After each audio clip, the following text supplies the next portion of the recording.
Good afternoon, everyone. Welcome back. Thanks for joining us. We're glad that you're here. I'm Steve. And I'm Scott. Together we are in the living room using Still in the living room. Yep. We're going to be here for probably at least one more day. So Steve has got some internet issues at his man cave. I explained it ad nauseum the last one.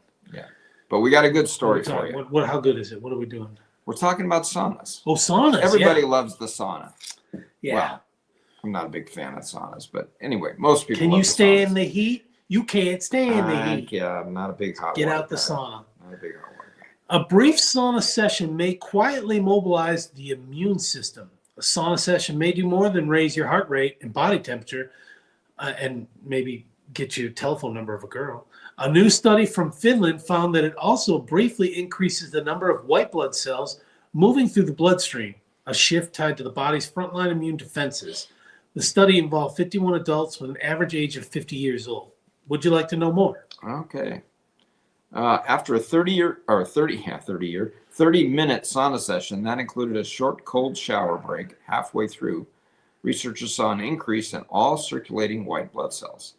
Two of the most common groups, neutrophils and lymphocytes, returned to baseline within about 30 minutes.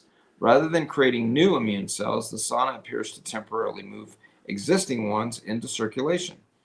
That matters because white blood cells are most useful when they are actively traveling through the body, where they can detect signs of infection or other threats. So they're like policemen patrolling then, right? Yeah. Huh.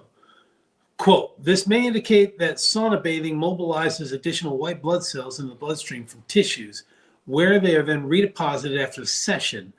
This kind of periodic release of white blood cells into the bloodstream is beneficial, as once they leave their storage sites, they are better able to patrol the body and respond to pathogens, says Ika Heinonen, an Academy Research Fellow at the University of Turku. Okay. Not making that up. Okay, so sauna bathing. So I always thought the sauna was almost like a steam room. Is it not? Yeah, you're not bathing. Aren't they just calling it bathing? I wonder why they call it that, bathing. So I don't know. Okay, the short-term increase in circulating immune cells is similar to what happens during physical activity. It reflects the body's ability to improve immune surveillance by sending more white blood cells through the bloodstream, where they can detect and respond to potential threats.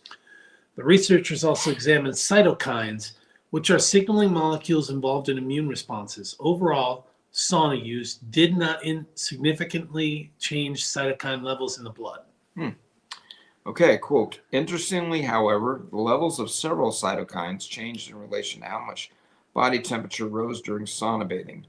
No similar association was observed between white blood cell counts and changes in body temperature, and that's according to Professor Jari Lakanen, who led the study at the University of Eastern Finland.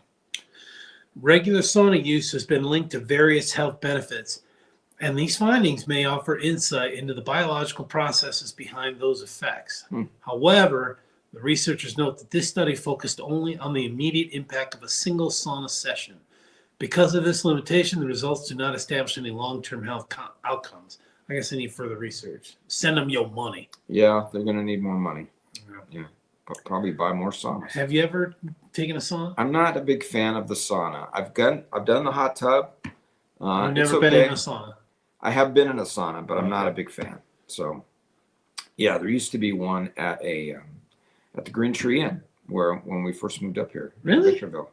Yeah, years ago when it was like a club, like a country club. And the guy that I was there with was my sister's boyfriend at the time, and he said, "Hey, we've gone swimming. Let's go in the sauna." So we went in the sauna. I was just a little kid. I was like 8 years old, 9 years old, and not a big fan. Yeah, don't like I to be think hot. Little kids would like that. Yeah, don't like to be hot. And it kind of smelled in there, if I remember correctly. Oh dear. So anyway, we don't need to get into that. So anyway, I wonder what these long-term benefits are. I don't know. All right, folks, kind of a short one. Thanks for joining us. We'll catch you in the morning. Yeah, you can't have a sensitive nose when you go in the sauna. So anyway, take care, everyone. We'll see you tomorrow. Thanks.